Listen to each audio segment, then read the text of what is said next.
Правда о ящере в республике. Опасно ли мясо? Попадет ли на прилавки зараженная молочная продукция? В администрации города прошло оперативное совещание. Свыше 16 миллионов рублей и 5 отремонтированных дворовых территорий. Сибая подводит итоги партийного проекта по формированию комфортной городской среды в 2017 году. Новые проекты и творческие находки. Артисты филармонии открыли 24-й творческий сезон.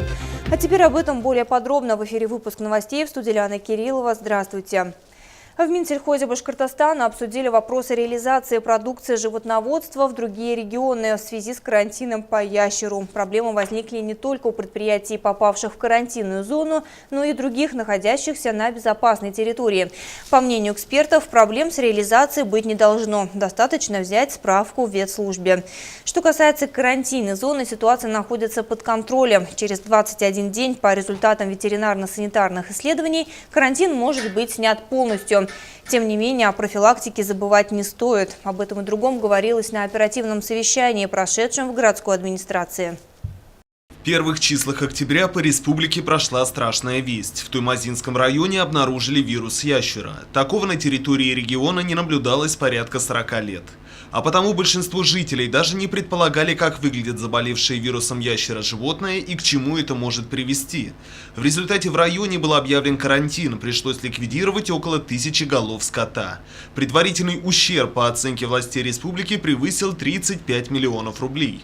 Позднее еще один очаг ящера был выявлен в Буздякском и Шаранском районах. По официальным данным, на сегодня вирус в регионе полностью ликвидирован. Однако успокаиваться не стоит, говорят специалисты, так как есть информация, что ящер распространяется не только через животных. Вирус могут разносить и птицы.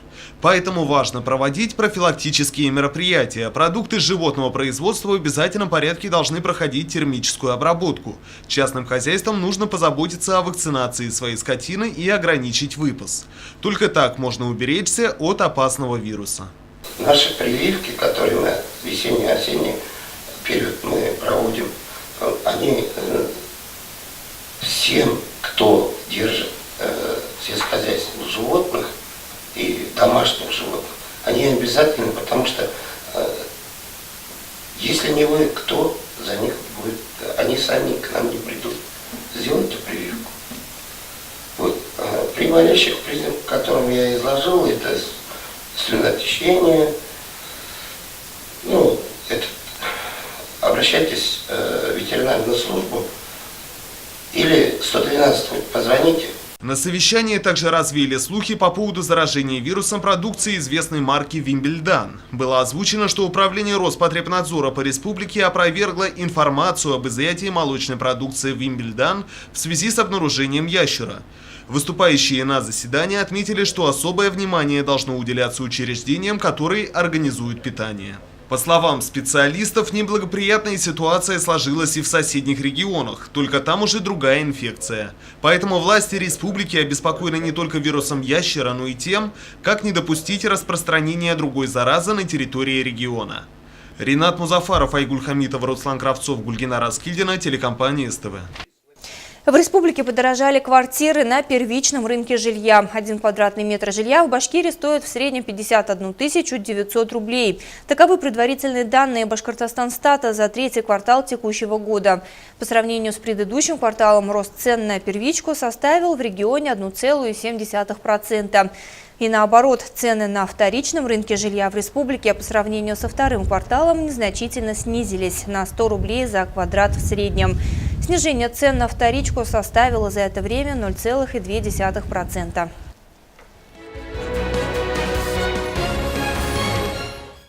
Между тем, в Сибае завершились работы по благоустройству дворовых территорий в рамках приоритетного партийного проекта «Единой России» формирования комфортной городской среды.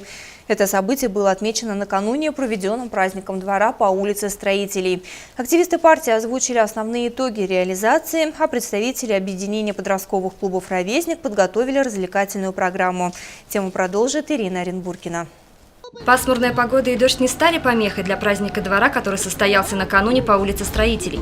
На мероприятии, посвященном подведению итогов реализации в Сибае приоритетного проекта партии «Единая Россия» формирования комфортной городской среды, собрались жители близлежащих домов, представители администрации и активисты города. Этому событию предшествовала активная и плодотворная работа в течение многих месяцев. Были проведены общественные обсуждения муниципальной программы с жителями города, представителями местного отделения партии «Единая Россия», депутатами и членами общественной комиссии по реализации данного проекта. Результатом слаженной работы стало принятие 37 заявок от горожан по включению в список по благоустройству их дворовых территорий, из которых общественной комиссии были отобраны 4. Но в ходе работы удалось сэкономить определенную часть выделенных средств, и они были направлены на ремонт еще одного двора. Отметим, что все территории, подлежащие благоустройству в нынешнем году, находились в микрорайоне Восточный. И очень приятно, что вот эти дворы в большом количестве вошли в этот проект, и по данному проекту очень много сделано в этих дворах. Заасфальтированы дорожки пешеходные, сделаны благоустроенные парковки. И совместно с долевым участием жителей эти дворы тоже приведены в благоприятный вид. Посажены красивые цветы были летом, саженцы. Сами жильцы участвовали в покраске и заборчиков и благоустраивали свой двор. В 2017 году объем финансирования в нашем городе составил 24 миллиона 466 тысяч рублей. Из средств федерального бюджета 20 миллионов 307 тысяч рублей. И из бюджета Республики Башкортостан 4 миллиона 159 тысяч рублей. На благоустройство дворовых территорий многоквартирных домов направлена сумма в размере 16 миллионов 311 тысяч рублей и на благоустройство общественных территорий в размере 8 миллионов 155 тысяч рублей. Я хочу поздравить всех жителей микрорайона Восточным с тем замечательным результатом, который на сегодняшний день мы имеем. В лице Айнура Фазлидиновича хочу поблагодарить всех работников администрации за те усилия, которые они приложили для того, чтобы проект действительно воплотился в жизнь. И всех граждан микрорайона Восточного хочу поблагодарить и пожелать также сохранить активно гражданскую жизненную позицию. Проект по формированию комфортной городской среды будет реализовываться до 2022 года. И хочется верить, что сибайцы не остановятся на достигнутом, а продолжат активно участвовать в благоустройстве города. Ирина Оренбургина, Алик Кадыров, Гульгина Раскильдина, телекомпания СТВ.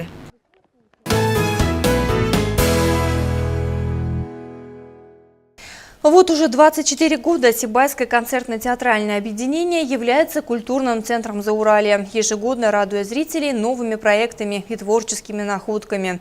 На днях творческий коллектив открыл очередной сезон. На мероприятии побывали и наши корреспонденты. Успешная деятельность Сибайской филармонии во многом зависит от его бессменного коллектива. А потому долгожданный концерт, открывающий новый творческий сезон, начался с приятной миссии. Артистам вручили благодарственные письма Министерства культуры Республики и почетные грамоты Совета городского округа.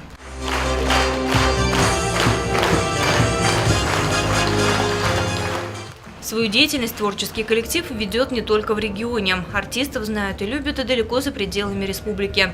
Филармония делает свой весомый вклад в развитие культурных связей между регионами. Директор Сибайского концертно-театрального объединения Айбулат Кутушев среди самых запоминающихся событий прошлого сезона выделил участие коллектива в празднике Сабантуй в городе Санкт-Петербург. В целом, на протяжении всего года артисты радовали своими выступлениями многотысячные залы. На этот раз сезон они открывают совершенно новой программой.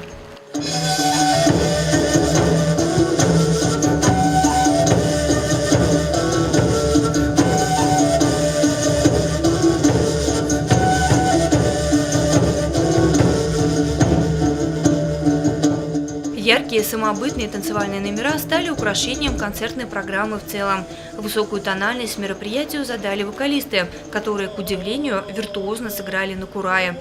Бурными овациями зрители встречали группу «Тархан», исполнителей народных и современных произведений. Такая реакция зала – лучший ответ артистам за высокое искусство, которое они продемонстрировали на открытии 24-го творческого сезона. Лиана Кириллова, Гульхамитова, Радмир Сингулов, Гульгина Раскильдина, телекомпания СТВ. И это вся информация на сегодня. Впереди выпуск программы «Атмосфера кино». А я прощаюсь с вами до завтра. Хороших вам новостей и всего доброго.